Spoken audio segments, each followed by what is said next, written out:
There is only one mistake in manifestation, and you've probably done it 1,000 times today. Neville Goddard once said, "To be conscious of being poor while praying for riches is to be rewarded with what you are conscious of being, poverty." Let's pause here.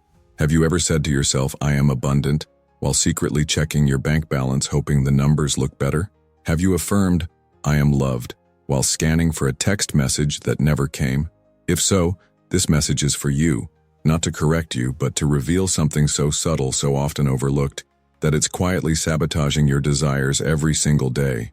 In this teaching, we're going to uncover what Neville called the only mistake in manifestation.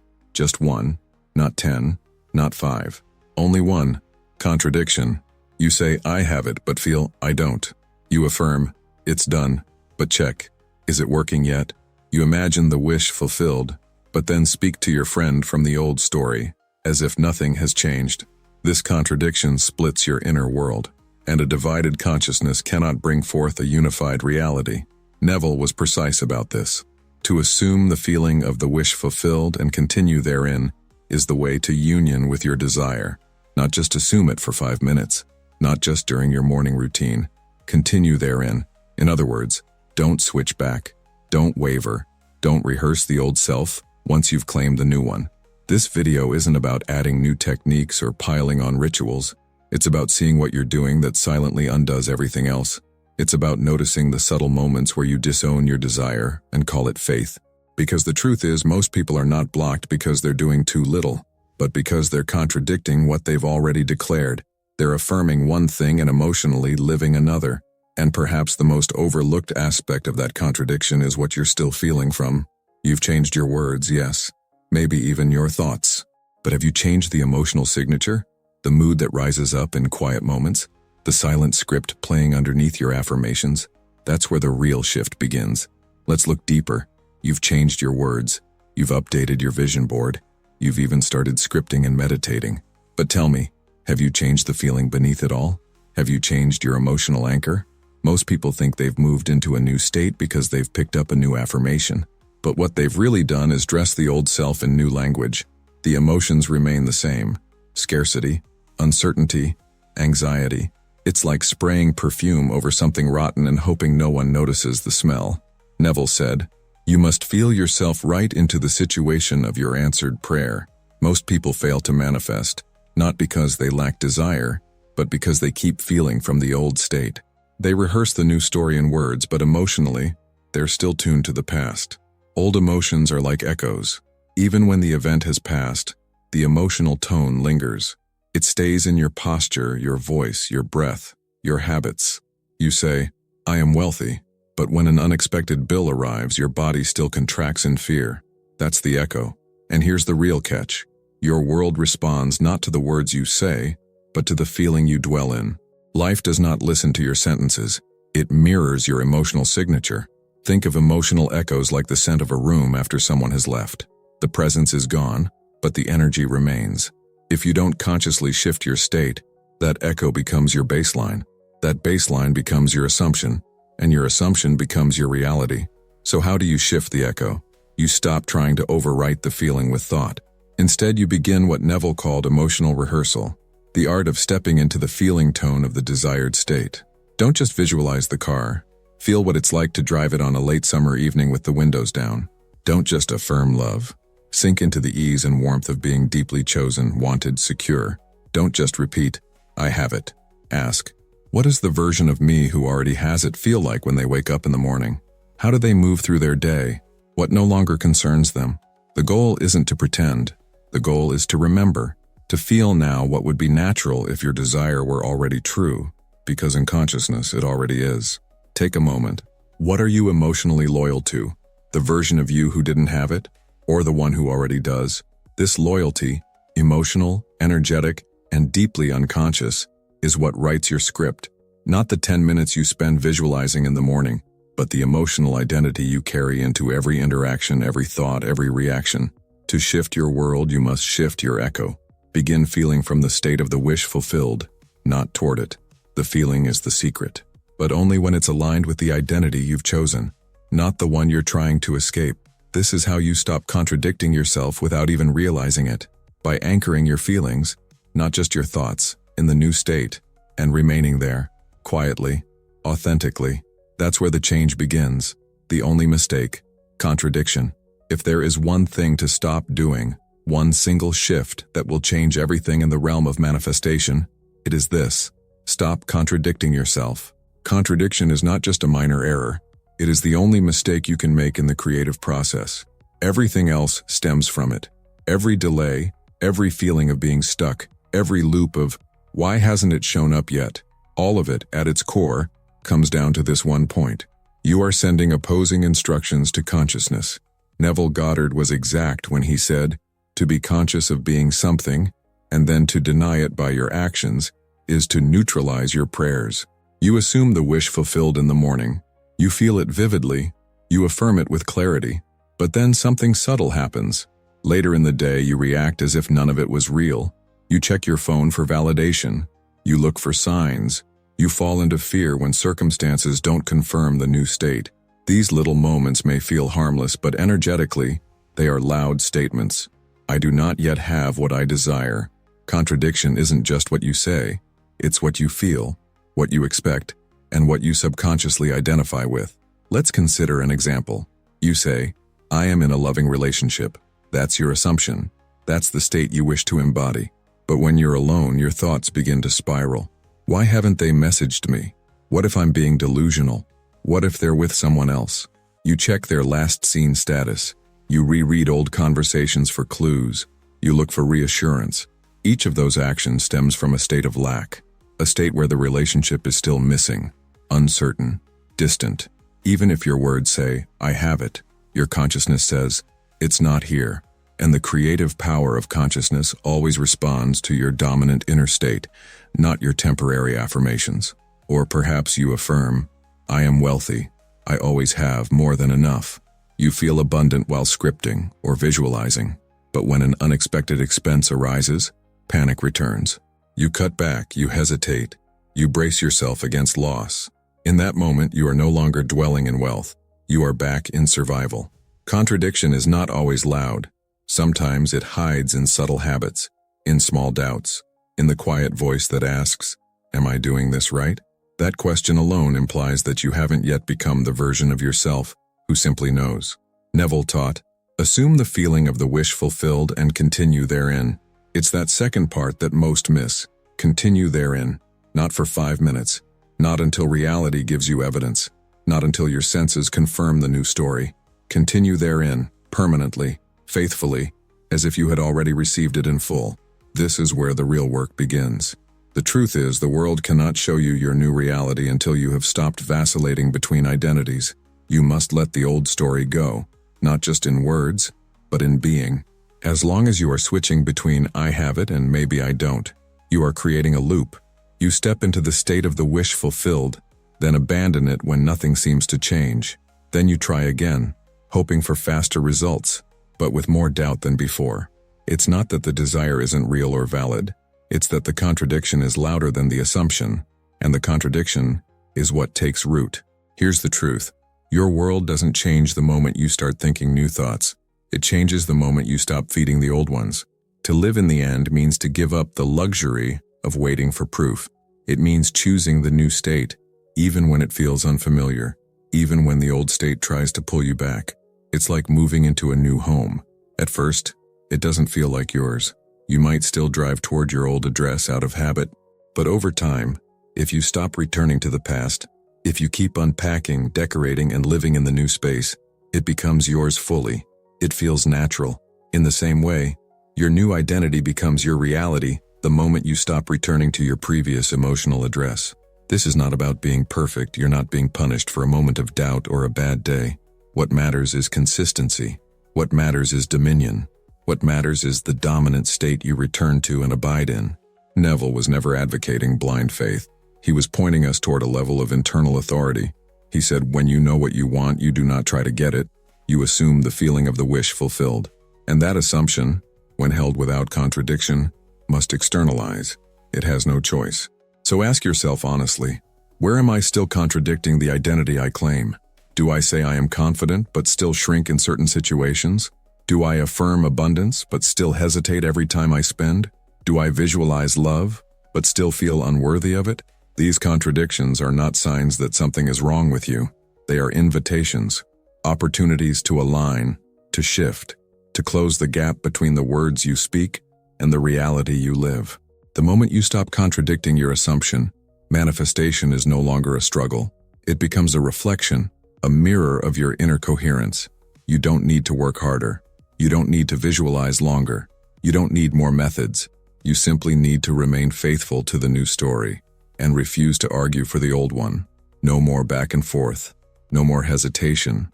No more trying to believe. Just being. Just knowing. And once that is steady, the outer world follows. It has to, because it always does.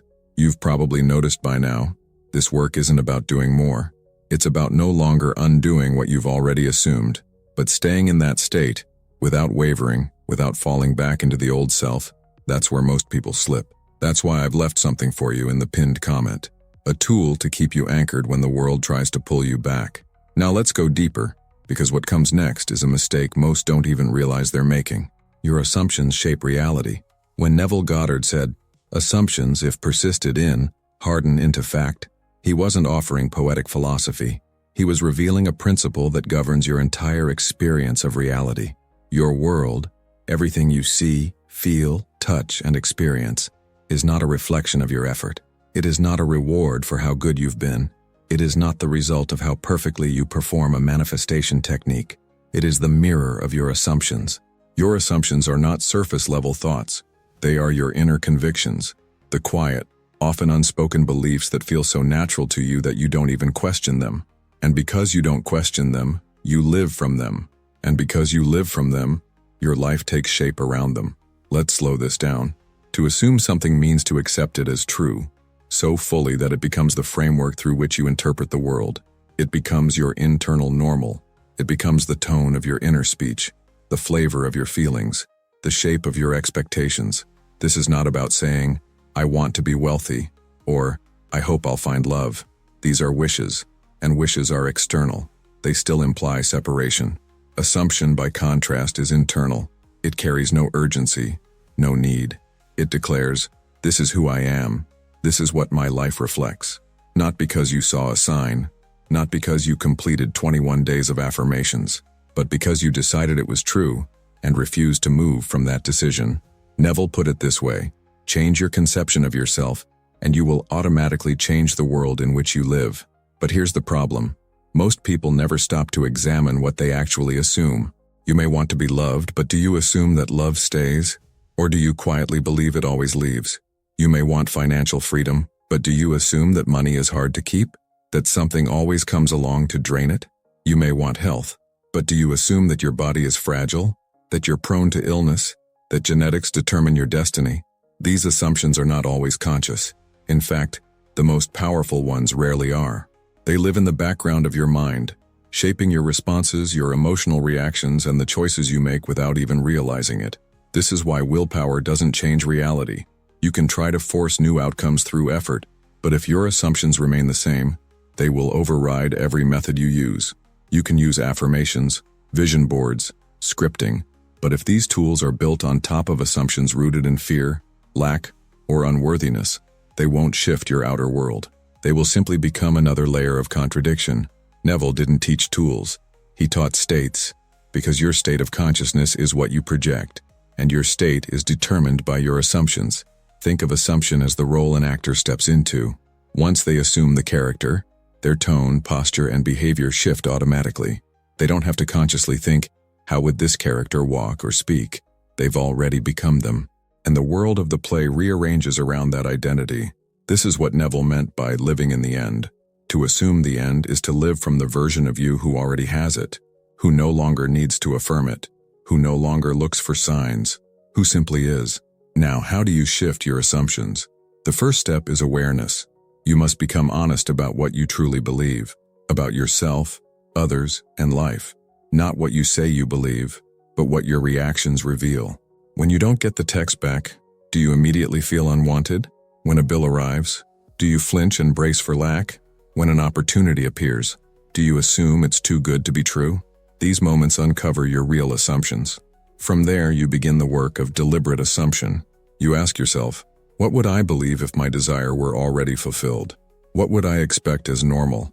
What thoughts would feel boring, because they've already been true for so long?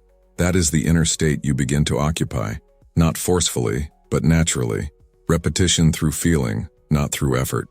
Neville said, "It is not what you want that you attract. You attract what you believe to be true. So the work is not to keep chasing the desire, but to assume its reality so fully that it becomes boringly familiar.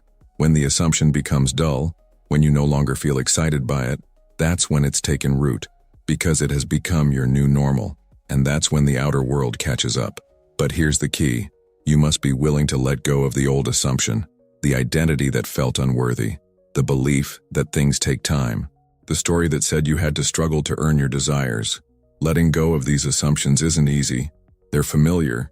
They've given you identity, perhaps even comfort, but they are the only thing standing between you and the life you claim to want. So the question becomes, can you stop waiting for reality to convince you and convince yourself first? Can you make the internal decision that says, this is who I am now, and live as though nothing else could be true? When you do that, when your assumption becomes silent, stable, and unquestioned, your world must follow, because consciousness is the only creative power, and what you assume in consciousness must become your experience. The assumption is the seed. Your consistent feeling of its truth is the soil, and the harvest is inevitable. Stop checking and questioning. Once you've made the assumption, once you've begun to feel from the state of the wish fulfilled, there is one habit that can undo all of it. Almost immediately, you begin to check. You start to question. Is it working? Where is it? Why hasn't anything changed yet? And in that moment, you've stepped out of the assumption and into the waiting room of doubt. This behavior, checking for signs, looking for confirmation, needing proof, is one of the most common and most destructive patterns in the manifestation process. Neville said it clearly. The moment you begin to feel the desire as something that is already yours, you are fertilizing the creative power of imagination. But when you check for results, you are essentially declaring, it hasn't happened yet. And that declaration becomes your new assumption. To check is to question the reality of what you have just claimed. It's like placing your order at a restaurant and then going into the kitchen every 2 minutes to make sure they haven't forgotten you. You might think you're being responsible, but what you're really doing is expressing mistrust. Imagine a version of you who truly believed the desire was already fulfilled. Would that version be scanning for signs? Would they be rereading old affirmations to make sure they got the wording right? Would they be looking for external permission to believe? Or would they be living from the knowing that it is done? You see, checking is a symptom. It reveals that your assumption hasn't settled yet. It's still conditional. You believe it, but only if the world behaves the way you expect it to. And when it doesn't, you withdraw your assumption, fall back into the old story, and try again. This creates a loop, a cycle of assuming, then doubting, then assuming again, never fully landing in the new state. But the law of assumption only responds to what is sustained. Neville emphasized that persistence in a state will externalize that state, not intensity, not emotional highs. Persistence. When you question whether it's working, you've already exited the state. The state of the wish fulfilled does not entertain questions. It is self-contained. It is complete. Let's take a real-world example. Imagine someone who desires a new home. They visualize it every morning. They walk through it in imagination. They decorate the rooms in their mind. They assume ownership. But then each week they begin to look at listings and think, how would I afford this? Will the mortgage be approved? What if the market changes? Those questions, while practical on the surface, are energetic contradictions. They imply, this isn't mine yet, I'm not fully there. Now contrast that with someone who has already received the keys. They're not wondering if the house is theirs. They've moved in. They live from it. The same principle applies to every desire. The state of where is it is the state of it is not here. And that is exactly what continues to manifest. You must become indifferent to time. This is one of the most overlooked qualities in conscious manifestation. The version of you who has the desire is not obsessing over when it arrived. They are absorbed in the experience of having it. They've moved past the moment of arrival because they are already enjoying the state. Neville taught that creation is finished. That means every possibility already exists. Your desire isn't being built, it's being selected. And selection is not a process of effort, but of identification. Once you identify with a state, once you assume it fully, it begins to externalize through natural means. And the fastest way to delay that externalization is to keep looking around and wondering why it hasn't happened. You might be tempted to say, but I just want to see a sign that I'm on the right path. But understand this, needing signs is still checking. It's still rooted in doubt. The only true sign is your internal conviction. When that becomes steady, you won't need signs, because you'll already be in possession of the feeling. And that feeling will lead you. It will inspire you to make moves, have conversations, take steps that align with the new reality, not because you're trying to manifest it, but because you're already in it. So what's the alternative? Gratitude, not as a performance, but as a natural outcome of the assumption. Noticing, not whether it's working, but whether you're still being the version of yourself who already has it. Instead of checking, you remain. Instead of questioning, you continue. Instead of reacting to what is, you respond from what you've already assumed. This is the maturity of manifestation, the discipline of staying in the state even when nothing appears to change, because you've chosen the inner reality over the outer circumstance. And once the inner reality becomes more real to you than the external world, the external must follow, not as a reward but as a reflection. So the next time you feel the impulse to check, to ask, is it working? Remember this, the one who has it isn't asking. The one who knows doesn't need to see it. And the moment you stop checking, you start allowing. Your role is not to chase the desire. Your role is to live from its fulfillment, quietly, steadily, and without contradiction. That is the state that manifests. That is the assumption that becomes fact. Be the person who has it now. Manifestation isn't about waiting for a desire to arrive. It's about becoming the version of yourself who already lives inside its fulfillment. Neville Goddard said, "To desire a state is to have it, but that desire must be met not with longing but with assumption." You are not reaching toward the state, you are entering it, claiming it, being it. When you desire love, don't act as someone seeking it. Move through the world as someone already chosen. When you desire abundance, don't respond from lack. Embody the calm confidence of someone who always has enough. The shift must be internal first. It's not about pretending, it's about identifying. The version of you who has it doesn't check for signs. They don't anxiously affirm. They don't watch the clock. Why? Because they already are. Their actions, thoughts, and feelings reflect possession, not performance. This is the essence of living in the end. You think, feel, and behave from your fulfilled desire, not about it, not toward it, from it, and that's when the outer world begins to rearrange. Neville taught, do not try to change people, they are only messengers telling you who you are. So if you're still encountering lack or delay, ask, who am I being? Are you being the version of yourself who has it now, or the one still waiting? Your answer is your state, and your state is your reality. Become the new identity, and your world will follow. Manifestation fails when you abandon the new story too soon, not because it wasn't working, but because you didn't stay with it long enough. Neville Goddard taught, your assumption to be effective cannot be a single isolated act. It must be a maintained attitude of the wish fulfilled. Most people visit their desired state only temporarily, when things feel easy, when results look promising. But the law responds to consistency, not convenience. If you've claimed abundance, don't fall back into fear when a bill arrives. If you've assumed love, don't question it when silence shows up. That moment, when everything tempts you to react as the old self, is your initiation. You must remain faithful to your new identity without needing proof. The outer world is slow to catch up only when the inner world keeps switching. Stay loyal to the end you've chosen. Don't water two seeds and wonder why neither grows. Neville called this spiritual fidelity. Remaining identified with your new self, even when appearances deny it. This is not effort. It's commitment. When the new story becomes the only story, reality has no choice but to follow. Use tools if needed, but understand their role. Affirmations, visualization, scripting. These tools can be powerful, but only when used with understanding.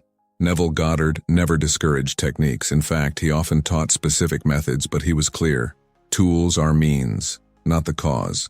The true creative power is your assumption, your inner state of being. The danger is in mistaking the tool for the transformation. You may script daily, but if your words contradict your emotions, nothing shifts.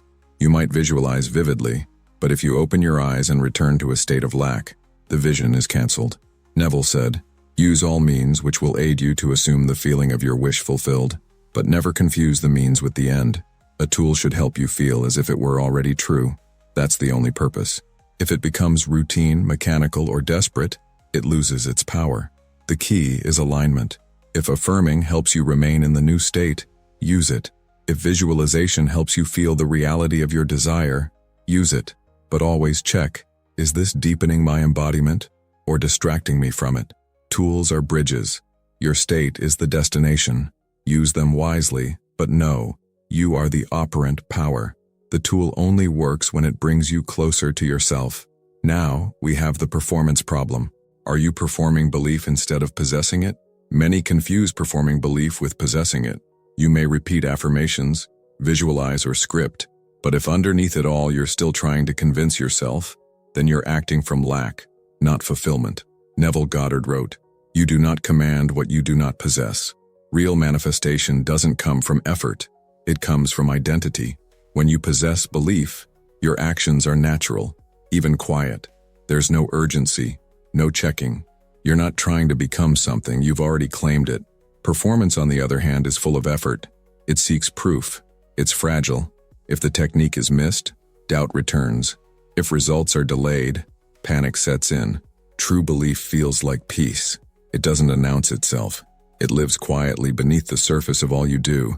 Ask yourself, am I embodying this identity, or trying to appear as if I am? When you stop trying to act as the version of you who has it, and simply be that version, everything changes. Possession is effortless. It's not something you do, it's who you are. And once you are it, your world reflects it. Not because you performed well, but because you finally stopped performing. Remember who you are. Neville Goddard said, "Claim yourself to be that which you desire to be, and that you shall be." Everything begins and ends with identity. The version of you who lives in the fulfillment of your desire is not far away. It is not waiting in the future. It is available now. When you remove contradiction, when you stop checking, when you choose to be rather than perform, you return to the truth. You are already the operant power. There is no need to earn what is already yours in consciousness. There is no need to seek validation, signs, or timing. Your world reflects what you persistently assume yourself to be. And that assumption, once stable, becomes fact. This is not about perfection. It's about alignment. It's about choosing the new state, not occasionally, but consistently, until it becomes the only version of yourself you recognize. The moment you stop arguing for your limitations, stop looking for evidence, and stop wavering between two identities, you begin to live from the end. And when you live from the end, the beginning reorganizes itself. Remember, you are not waiting for your world to change. You are remembering that you already have. And from that remembering, life responds, not as reward, but as reflection. Live from the end. Remain in the state of the wish fulfilled, not as effort, but as identity. Neville said, "The world is yourself pushed out." The moment you stop contradicting your assumption, reality begins to bend. You don't need to force. You don't need signs. You need to remain, still, clear, unwavering. Let your new story become ordinary. Let it become who you are. And if you've ever wondered how much of your reality is actually real, check the pinned comment. It may shift something in you that words alone cannot.